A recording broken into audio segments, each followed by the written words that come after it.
kale babuuzako buli omuwujo sinzidde okubeera nga togoberera Fahad Pro yoyo okubeera nga tenga kunoonyeza wendi nnyo okubeera nga tenga kutuusaako naddala gwe gyotasobodde okubeera nga ate otuuka vidiyo nterako ekigalo kyeyalingirako abalala akabokisako wansi tekigaana okubeera nga ate nawe osula endowooza ekusinza ensonga nga bw'ogenda okubeera nga ate ozuwulira enkya ya leero ssaawa zibadde ziwera 9 ez'okumakya mu kibuga Kampala ate mu Washington DC ekibuga ekikulu eky'eggwanga erya America zibadde ziwera ssaawa nga 12 ez'akawungeezi omukulembeze ow'ekibiina ekya National Unity Platform Robert Kyagulanyi Ssentamu alabiddwako okuliraana ezimu ku ezo ofisi z'omukulembeze w'eggwanga erya United States of America era nga ebimu ku ebyo ebifaananyi bisudde okubeera nga tebifuluma ono Robert Kyagulanyi Ssentamu abadde ayimiridde mu nkuubo oba mu corridors ez'ekizimbe ekya White House omutuula omukulembeze w'eggwanga erya America tekirina kubeera nga tekitegereka nsonga ki ezibadde zimututteyo naye nga abadde ayambadde bulungi nnyo ng'anyumye abadde n'emikwano gye emirala ebiri era nga ye Robert Kyagulanyi Ssentamu abadde ayambadde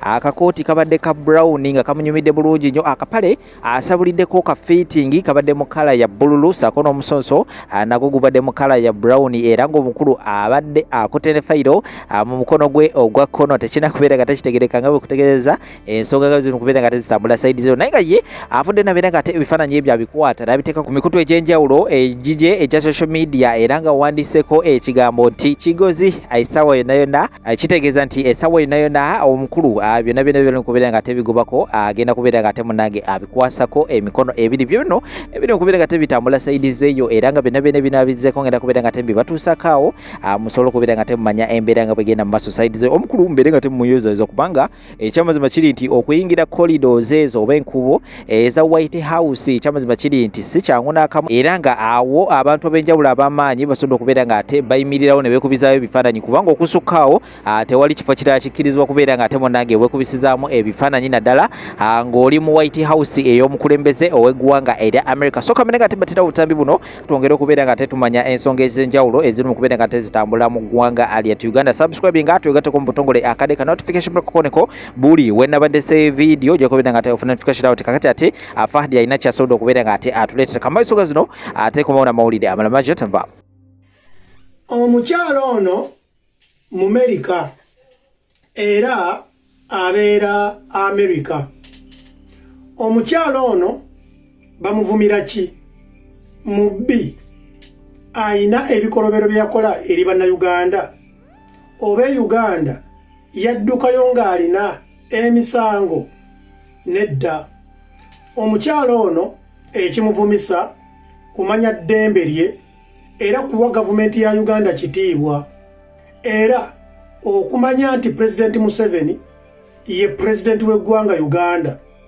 ogwo nno gwe musango omunene nnyo ogumuteekeddwako n'ayitibwa buli kika kya linnya era n'avumwa n'atyoboolebwa nti beega nti yali mu bannayuganda olukwe nti era mbega wa President Museveni ne gavumenti ye omukyalo ono alina eddembe lye to exercise democracy omukyalo ono mu America era abeera America era musirikale mu magye ga America naye alina eddembe lye okuwagira gwawagira mu by'obufuzi bya Uganda oba alina eddembe lye okukolagana ne gavumenti ya Uganda oba alina eddembe lye okukolagana ne president afuga eggwanga Uganda oba omulimu gwakola ogw'amagye mu America gumuwa enkizo okubeera nga talina kukolagana na gavumenti yonna naddala eri mu buyinza bwa Uganda oba waliyo etteeka mu America nti buli muntu yenna ali mu America ateekwa okuwagira Mwami Kyagulanyi ow'opposition mu Uganda teeka ki weriri nti munnayuganda yenna abeera mu diaspora kimukakatako okuwagira opposition oba okuwagira Mwami Kyagulanyi bannayuganda abantu bangi abali mu diaspora abatawagira Mwami Kyagulanyi era nga tebamuwagala olw'ensonga zaabwe ate era abantu bangi abawagira President Museveni ne gavumenti ye olw'ensonga zaabwe. Era abantu bonna balina eddembe buli muntu okuwagira kikyaba ayagadde, opposition oba gavumenti. N'olw'ensonga eyo, bannayuganda mwenna abatuuma abantu amannya nti bamuwa butuwa ku lw'okubanga tebawagira opposition, nti bambega ku lw'okuba tebawagira opposition, mbu ate simanyi bantu batunda eggwanga, simanyi babega, ku lw'okuba tebawagira opposition. Nedda, mubeera babi, mubeera mulaga ensi nti mwe ba dictator namba emu. Omuntu alina eddembe lye okukolagana na buli muntu gw'aba ayagadde singa awulira ye nga tekimukosa. Kino nno Fine Mama Namale, omusirikale mu magye ga Amerika, kye kibuuzo bulijjo ky'ombuuza buli lwenkyala ku platform yo. Ombuuza, Eddie bannayuganda wabakola ki? Nga bakuvuma nnyo. Lwaki tokkakkanamu n'omanya kye bakuvumira? Essaawa zino nange nja kuddamu nkubuuze nti Nyabo Namale Omumerika, bannayuganda bakuvumira ki? Bagambye oli muwabutuwa, bagambye oli mbega, bagambye oli masiikini Amerika yakulema, bakuyise malaaya, era bagambye oli beega, oli munnanfuusi. Ebivumo byonna bye bulijjo bye banvuma, naawe kati bye bakuvuma. Nyabo, bannayuganda bakuvumira ki nga nze bw'obadde obimbuuza ku platform yo? Ansa eri emu. Ekinvumya naawe kye kikuvumya Namale. Kyakumanya kye bayita demokrasi, era kyakumanya ddembe lyo, rights zo nga omuntu. Eddie ekinvumya kwe kumanya nti nno nze Eddie njagala ABCD, wabula sijja kukola ABCD ku lw'okuba abalala bakola ABCD. Kati Namale kye kimuvumya. Njagala ntegeeze gwe munnayuganda, Mwami Kyagulanyi alina abamwagala era waliwo abatamwagala mu byobufuzi n'emirimu emirala gy'akola. Ng'era naawe awuliriza, waliwo abatakwagala era waliwo abakwagala. Ate oluusi ng'abatakwagala tolina kye wabakola, wabula ng'omutima gwe tegukwagala bwagazi, obanga tebakuwagira mu by'okola. Naye tekitegeeza nti n'obeera olina omuntu oyo kye yakukola oba kye wabakola. Mwami Kyagulanyi si buli munnayuganda ali mu diaspora nti alina okukuwagira oba alina okuwagira Kyagulanyi oba alina okubeera ku opposition. Nedda, okuddako abo abali e Bulaaya olw'okuba Kyagulanyi gye bali nga baafuna visas olwa Kyagulanyi, bwe batuuka gye bali nga ensonga ze baawaayo okusobola okufuna empapula zaabwe zeekwasa ku Kyagulanyi, abamu connections baazifuna lwa Kyagulanyi, abalala amannya baagafuna lwa Kyagulanyi, abalala emirimu oba abakazi oba abasajja ng'ebyo byonna baabifuna lwa Kyagulanyi. Kati abo kibakakatako okuwagira Kyagulanyi. Naye ate ne wabeerawo gurupu endala nga okubeerako kwabwe e Bulaaya tekuliimu Kyagulanyi, nga Kyagulanyi yagenda okujja mu byobufuzi ng'oledde abantu bali Bulaaya. Kati nga nze Eddie nti Mwami Kyagulanyi yagenda okujja mu byobufuzi ng'oledde embeera Bulaaya. Kitegeeza mu nsonga zange zonna teziriimu Kyagulanyi.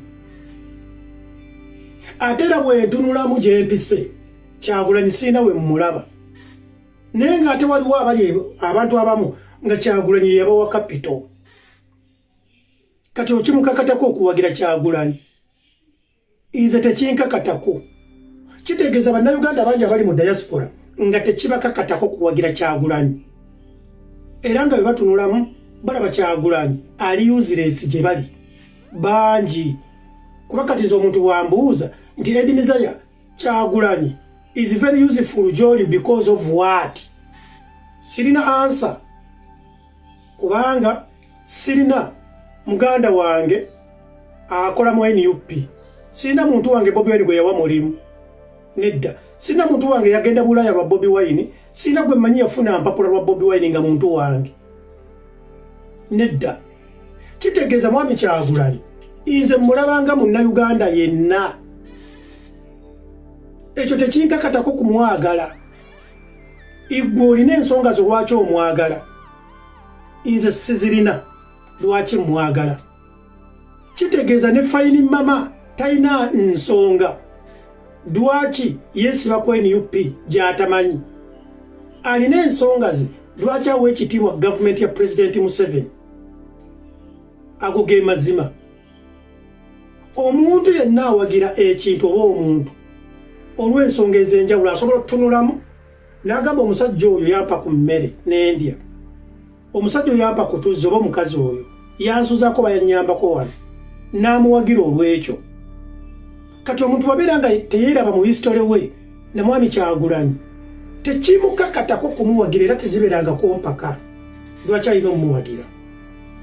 Kitegeeza gwe alowooza nti nno alina okumuwagira gwe abeerako ekikyamu. Era waliwo abantu bangi abeetaaga okukwanibwa babeere ku sayidi yammwe wabula si kumuwogganira, kubanga talina nsonga kw'osinziira kumuwogganira nti alo kikkakatako okuwagira NUP komanyoko kale gwe abeera mu diaspora mubeera Bulaaya n'ebiki bye mulabeeyo temubyagaza Uganda. Tubyagaliza Uganda era twagala ensi yaffe ekyuke, naye nga si ku Kyagulanyi, naye nga ate gw'ogamba tukakatako okuwagira Kyagulanyi kubanga tubeera mu diaspora. Ye yatuleetayo, tuli mu diaspora kubanga ye bwe nali nfuna empapula zange mulimu erinnya Kyagulanyi, kibeere nga kinkakatako. Ate bannayuganda njagala mukimanye, si buli muntu ali mu diaspora nti aliyo lwa bufuzi. Bino bye mugenda mugamba nti Museveni angoba, simanyi Museveni ayagala kunzita. Si buli muntu ali e Bulaaya nti aliyo lwa bya bufuzi nedda. Ensonga nnyingi eziweesa omuntu obubudamu e Bulaaya. Abamu bajja ne bagamba nti basiyazi naye nga ate tasiyagangako, abamu bagamba nti bya bufuzi nga tabiriimu, abalala ne bajja ne bagamba nti bya famire, bya ddiini, bulwadde, bwavu, njala, kusoma, mirimu. Ensonga mpitirivu. Kiri eri ggwe okukwata ensonga yo gy'okutte n'ogipresentinga bulungi. Y'ensonga lwaki olaba abantu abali e Bulaaya ffenna tetwenkana. Waliwo bannaffe nga tasobola kuwasa, yeewaayiriza nti musiyazi naye nga si musiyazi. Era bannaffe bangi bazadde abaana naye nga babakwekeyo mu kava, tebaagala sisitimu emanye nti alina omwana kubanga yabagamba teebakangako ku mukazi. Okuva lyatandika ebintu by'okwegadanga ye musiyazi, kyokka ataakedde ku makya afunyisiza omukazi olubuto azadde, beebo be mulaba abeekweka abaana baabwe. Naye nga titulinayo bannayuganda abalala ye oluba okuzaala omwana ng'abeera registered. Ekyo nno kikulaga nti bannayuganda bangi bali e Bulaaya ku nsonga ez'enjawulo, ate ebizibu ebituluma si byebimu. Gwoyinza okuba wafuna empapula nga ggwe naye nkugambe tosobola kuzaala mu sisitimu.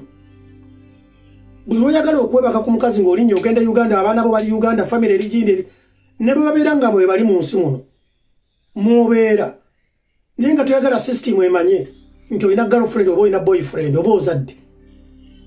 Kati gwe ebizibu ebikuluma si bye binnuma nze.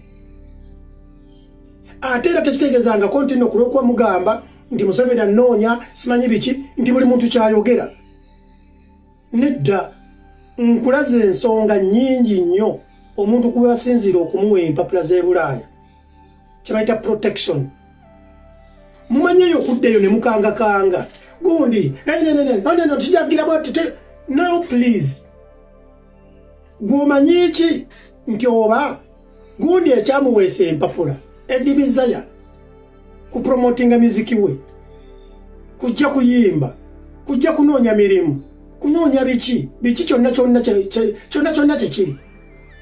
Era mwani yabagamba nti nno kulwokuba nti Bobi Wine yesimbye avuganya gavumenti ya President Museveni nti ne bana abazungu betulimu bonna atawagira Kyagulanyi bamuggyako empapula. Nedda mwani yabagamba nti bonna bawagira Kyagulanyi. Nedda era mwani yabagamba nti no abazungu bano bebategeerera buli muntu. Nedda tekitegeezangako nti wadde Uganda yeetaaga change nti ate Kyagulanyi option buli Munnayuganda alina omuwagira. Nedda njagala mukitegeere Bannayuganda mukomye akamanyiiro. Omukyalo ono alina eddembe lye okukola kyakoze naye aganyulwe mu ssente ze zaawa omusolo mu ggwanga Uganda. Bw'ebeera nga gavumenti ya Uganda ekwata ssente n'eteeka mu yuna bali Uganda tebali mu Amerika. Gavumenti ya Uganda ekwata emitwalo 15 egya dola buli mwaka neziteeka mu yuna. Balamu emitwalo 15 ze ssente mmeka buli mwaka. Kyogamba aba yuna abategeka yuna mu Amerika bo ssente zo babeera tebakozesa za muwi wa musolo. Era ssente ze bawa aba yuna zo tebazizimbamu amalwaliro n'amasomero. Nti Namale okuvayo n'agamba nti please naffe ba influencers abamu diaspora batuweeyo 10. Ezo ze zibeera ez'amasomero. Ssente ze bakwata ne bawa ba iPod Mwami Kyagulanyi ssente ze muzimbyemu musimanyi mu headquarters nga mu ssente zo temwaziteeka mu masomero.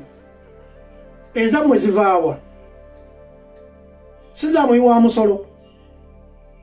Dwaki ze bawadde Eddie Kenzo ze zirina okubeereza omuwi w'omusolo era zaali badde zisima amazzi? Dwaki akasente ke bawa Kasuku Bannayuganda kwe muyimirira zandizimbye amalwaliro? Musooke mukolere budget ssente zibawa mmwe eza iPod kumpi obuwumbi 30. Dwaki mulowooza obutono nnyo obusente obujja eri Edimizaya, obujja eri Namale, obujja eri Munnayuganda omulala bwe bubadde obw'okusima amazzi, okusima nayikondo, ng'ate ezammwe ze babawa obuwumbi nze nkugambye yuna bagiwa emitwalo 15 egya dola buli mwaka ssente za muwi wa musolo. Bannayuganda abali e Bungereza nabo baategeka ekintu kyabwe kikonferensi kyabwe kirina buli mwaka babawa emitwalo 5 egya dollars kubanga kyakatandika. Bannayuganda abali e South Africa balina ekintu kyabwe kye bakola babawa emitwalo 5 egya dola buli mwaka. Dwaki ezo ssente si ze musooka okwogererako? Immwe mukimanyi nti no ssente ezo ze bakwata ne bawa abayuna emitwalo 15. Bannayuganda abatasukka wansi wa 10 bagenze mu Amerika nga bagendera ku yuna n'abali mu opposition. Dwaki yuna bwekuweereza invitation togigaana ate nga bali influenced ne ssente y'omuwi w'omusolo? Namale bwe yavuddeyo n'agamba nti n'abaluli mu diaspora batulabemu ife ba influencers olwo ssente y'omuwi w'omusolo n'eryoka ejja. Dwaki bayuna be bawa 15 bo temubayita ba beggars ng'ate mulimu n'abopposition. Lwaki bannayuganda bali South Africa ne Bungereza? Bungereza babawa emitwalo 5. Lwaki bo temubayita bamuwa butuwa?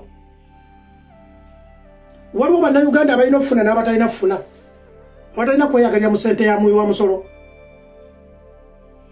Waliwo opposition gwe batawa musaala e Uganda. Ssente zo lwaki